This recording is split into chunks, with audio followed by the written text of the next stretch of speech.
어제 말씀이 요한계시록의 서론과 같은 말씀이었다라고 하게 되면 오늘 말씀서부터 본격적으로 요한계시록의 이제 내용을 우리에게 말씀합니다. 요한계시록의 말씀은 시작하면서 사도는 자신을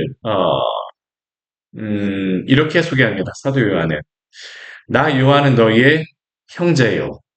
사도는 지금 이 편지를 보고 있는 사람들의 형제라는 겁니다. 형제로서 이 편지를 쓰고 있어요. 예수님의 옆에서 제자로 또한 사도로 그는 수고하였지만 그는 또한 그리스도 안에서 한 형제가 되었음을 그는 고백하고 있습니다. 또 그는 어떠한 자라고 이야기합니까? 환난과 나라와 참음에 동참한 자라고 이야기합니다. 예수의 환난, 나라, 참음에 동참한 자라. 예수님의 그 나라 다스림 가운데에 있는 성도로서 그러나 이 시대 같은 경우에 이 사도 요한이 지금 있는 시대에는 참 어려움이 있었습니다.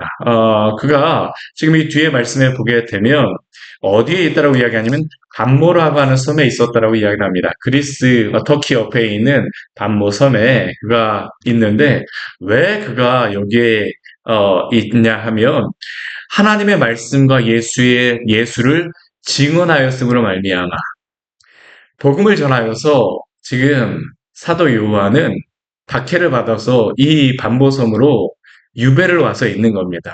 실제로 반모섬에 가게 되면 사도 요한이 있었다라고 하는 그 굴이 있는데요.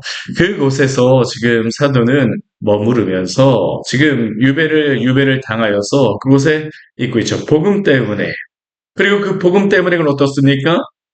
환란과 나라와 참음에 동참하였다라고 이야기합니다. 이 요한계시록의 말씀이 지금 이 환란을 당한 여러 성도들에게 보내는 1차 독자들이 바로 이 초대교회 시대에 여러 가지 환란을 당한 그러한 성도들에게 보내는 그러한 편지인데 사도는 자신도 이러한 곳에 있음을 우리에게 말하고 있죠. 근데 이것은 어디 초대교회 시대에만 말씀하는 거겠습니까? 오늘 우리에게도 말씀하고 있는 것 아닙니까? 여러 가지 환란과 고난과 우리가 인생은 뭐 여러 가지 고난과 환란의 연속이라고도 이야기를 하는데 그러한 가운데서 성도에게 필요한 것은 무엇일까요? 바로 참음이라는 것이죠. 믿음으로 참아내는 그러한 사람. 바로 사도도 자신을 그렇게 소개하고 있습니다. 그리고 그 반모에서 복음 때문에 그가 유배되어 있는 동안에 이 요한계시록의 그러한 말씀을 그가 기록하게 된 이유를 이야기하는데 우리 10절 말씀 같이 한번 읽어볼까요? 주의 날에 내가 성령에 감동되어 내 뒤에서 나는 나팔 소리 같은 큰 음성을 들으니 주의 날에 내가 성령이 감동되었더라고 합니다. 여기 주의 날이라고 하는 날은 어떠한 날일까요? 보통 신약 성경 같은 경우에는 주의 날 하게 되면 예수 그리스도가 오실 그러한 재림의 때를 이야기하곤 하지만 여기에 주의 날은 그 의미가 아니라 바로 주일을 이야기하는 겁니다. 초대교회 시대에 그 안식 후 첫날, 예수님께서 부활하신 날, 그 초대교회 성도들은 함께 모여서 예배하였었는데, 사도도 예수님께서 부활하신 그 날에 환상을 보았다는 겁니다. 성령의 감동이 돼요. 이 요한계시록 같은 경우에는 여러 내용이 나오는데 이 내용을 보게 되면 크게 보게 되면 네 가지의 환상이 이 요한계시록에 나와 있습니다. 근데 그 네 가지의 환상을 보여줄 때 그 환상이 시작될 때마다 무엇으로 시작하냐면 내가 성령의 감동이 돼요. 성령의 감동, 성령 안에서라고 하는 그러한 단어로서 시작하고 있습니다. 이 뒤에 보게 되면 성령의 감동이 되었다라고 이야기하고 여러 가지 그러한 의미로서 이야기하는데 이게 다 동일한 의미로서 성령 안에서라는 그러한 의미입니다. 첫 번째는 여기 1장 10절에서 나오는 것이고요. 1장 10절서부터 이제 3장까지의 말씀에서 이 지상에 있는 7교회에 대해서 말씀합니다. 그런 환상을 성령께서 보여주셨어요. 그래서 내가 성령의 감동이 돼요. 그리고 두 번째는 어디에서 나오냐면 우리 같이 한번 보도록 하겠습니다. 4장 우리 2절 말씀 우리 같이 한번 보도록 할게요. 4장 2절 말씀입니다. 4장 2절 말씀 같이 한번 읽어볼게요. 4장 2절의 말씀입니다. 요한계시록 4장 2절의 말씀입니다. 같이 읽겠습니다. 내가 곧 성령에 감동되었더니 보라 하늘의 보좌를 베풀었고 그 보좌에 앉으시니가 있는데 우리 4장 2절에서도 여기서 곧 성령에 감동되었더니라고 하는데 이게 엔푸뉴마라고 해서 같은 단어입니다. 앞에 우리가 1장 10절의 말씀과 동일하게 성령 안에서 그가 환상을 보았다면 두 번째 환상을 성령께서 보여주시는 것이죠. 그런데 이 두 번째 환상 가운데에서 나타나는 것은 무엇이냐면 이 요한계시록의 구체적인 내용들이 나오는데 여기에 어떤 내용들이라면 일곱인, 일곱 나팔 이러한 환상들, 뭐 666에 대한 그러한 말씀들 여러 가지 세상에서 있게 되어질 많은 환상들에 대해서 성령께서 사도 요한에게 보여주세요. 그러니까 첫 번째는 교회에 대해서 보여주시고요. 이 땅에 있는 일곱 교회에 대해서 보여주시고 두 번째는 일곱인, 일곱 나팔과 여러 세상에 대한 그런 환상들을 보여주시고요. 세 번째가 어디에서 나오냐? 우리 17장 3절의 말씀입니다. 우리 요한계시록 17장 3절 말씀 같이 한번 볼게요. 17장 3절 같이 한번 보겠습니다. 같이 읽겠습니다. 곧 성령으로 나를 데리고 광야로 가니라. 내가 보니 여자가 붉은 빛 짐승을 탔는데 그 짐승의 몸에 하나님을 모독하는 이름들이 가득하고 일곱 머리와 열 뿔이 있으며 우리 세 번째 우리 그 환상은 무엇이냐 하면 7장 우리 방금 전에 읽었던 3절에서 곧 성령으로라고 하지만 이것 동일하게 성령 안에서 이게 성령 안에서 또 다른 환상을 보여주시기 시작하는 겁니다. 근데 이 세 번째 환상은 어떠한 환상이냐면 이것도 세상에 대한 환상인데요. 그 마지막에 있을 큰 바벨론의 멸망에 대하여서 말씀하시는 게 바로 이 세 번째 환상입니다.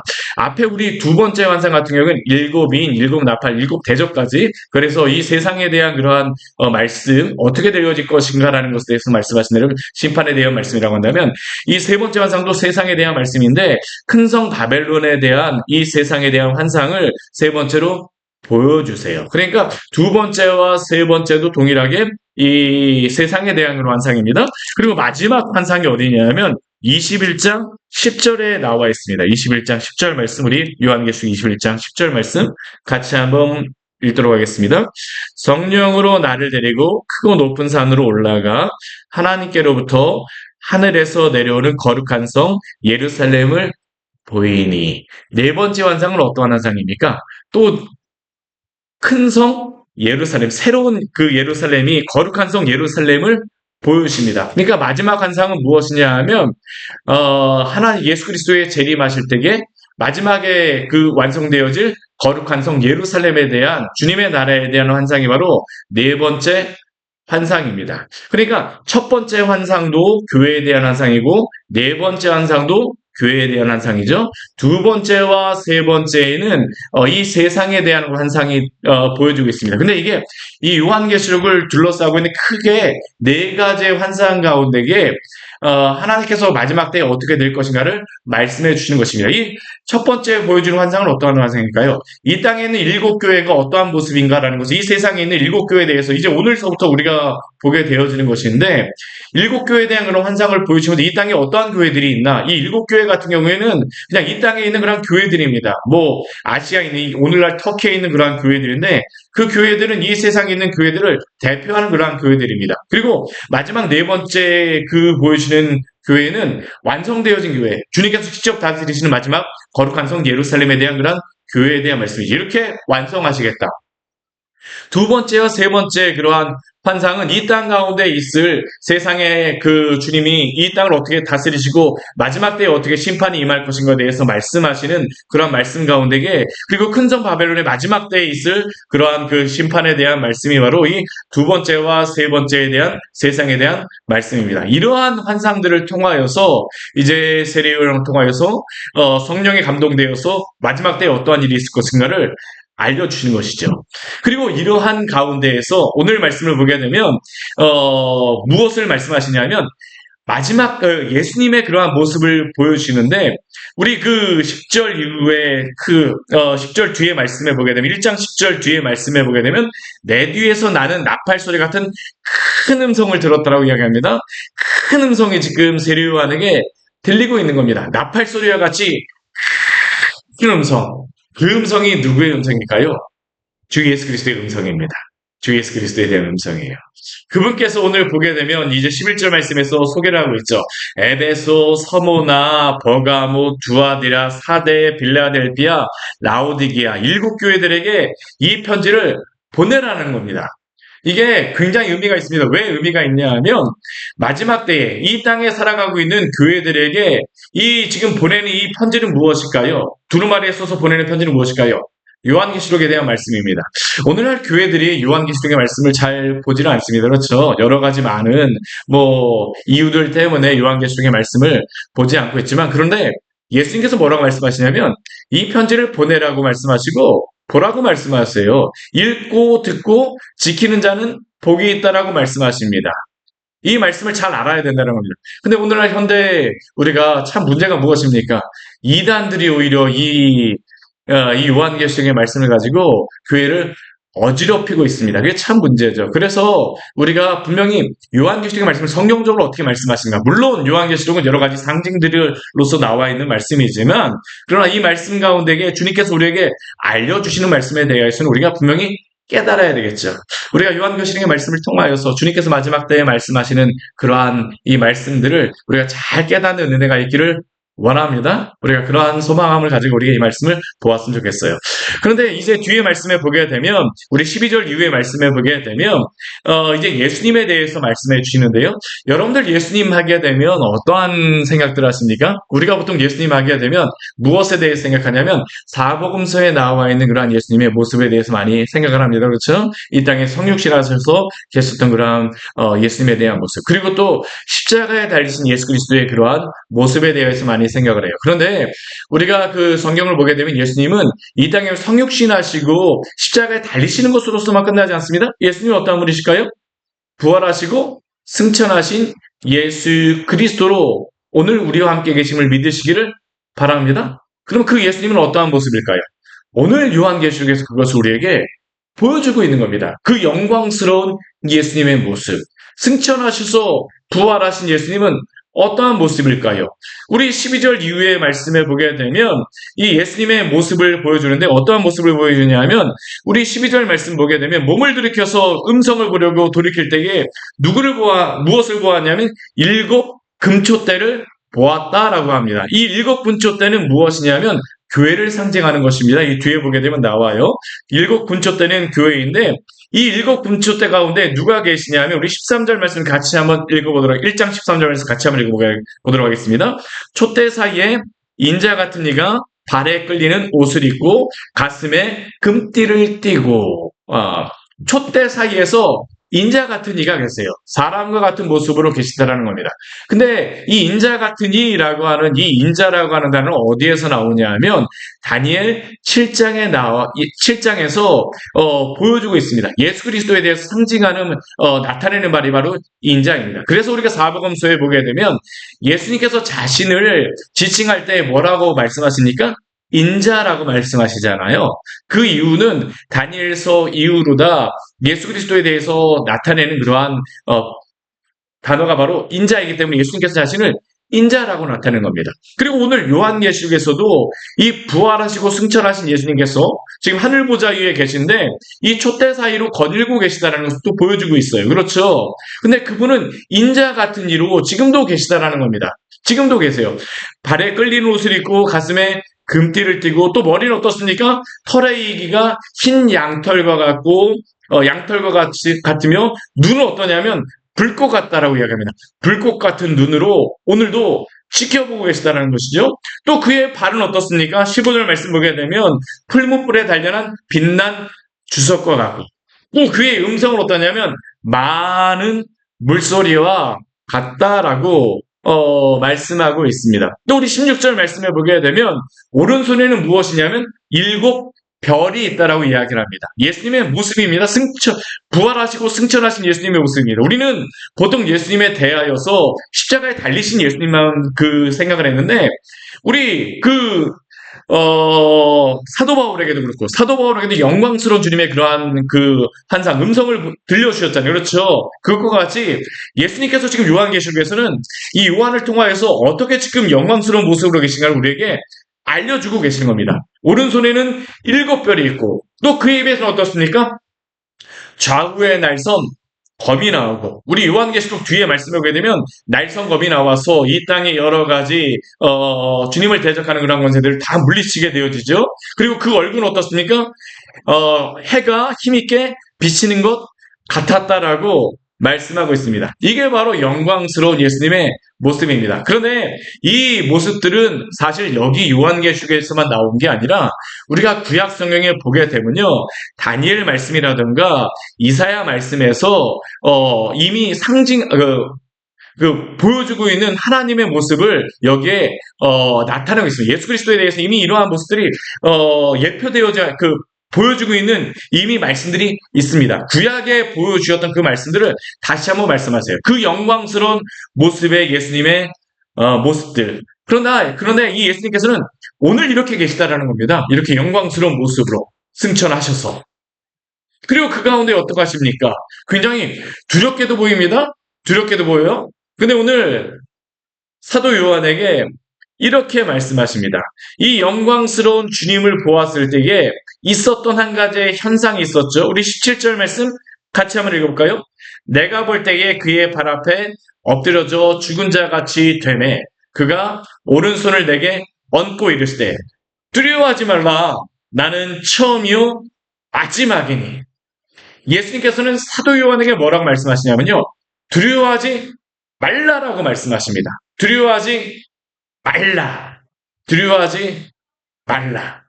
사도 요한은 거룩하신 예수님을 보니까 예수님의 모습은 하나님의 모습과 동일하게 거의 나오는 겁니다. 이 모습들이 하나님에 대해 상징할 보여줬던 그런 모습과 동일하게 나오는데, 우리가 성경을 보게 되면요, 성부 하나님과 성자 예수님에 대해서 동일하다라고 이렇게 말씀하진 않지만, 그런데 독특한 한 가지의 특징이 무엇이냐면 성부 하나님께 돌려졌던 그 영광스러움이 성자 예수님께도 같이 돌려집니다. 그래서 성부 하나님과 성자 예수님께서 동일하신 하나님이시라는 것을, 본질이 동일하시다는 것을 우리에게 보여주고 있는 것입니다. 예수 그리스도의 그 영광스러우심. 그리고 그 가운데 예수님께서 뭐라고 말씀하세요? 그 영광스러운 가운데 두려워하지 말라라고 말씀하십니다. 왜 두려워하지 않아야 될까요? 예수님의 모습이 두려운 게 아닙니다. 지금 사도 요한 같은 경우는 여러 가지 박해와 환난 가운데 있습니다. 두려운 가운데 있을 수밖에 없어요. 반모섬에도 지금 박해 때문에 유배를 지금 가서 있는 상황입니다. 두려울 수밖에 없는 상황이죠. 근데 예수님께서는 두려워하지 말라라고 말씀하십니다. 왜요? 오늘 17절 뒤에 말씀을 보게 되면 나는 처음이요 마지막이니. 예수 그리스도가 역사의 처음이요 마지막이심을 믿으시기를 바랍니다. 이것은 또한 하나님께도 돌렸던 그러한 영광스러운 모습이죠.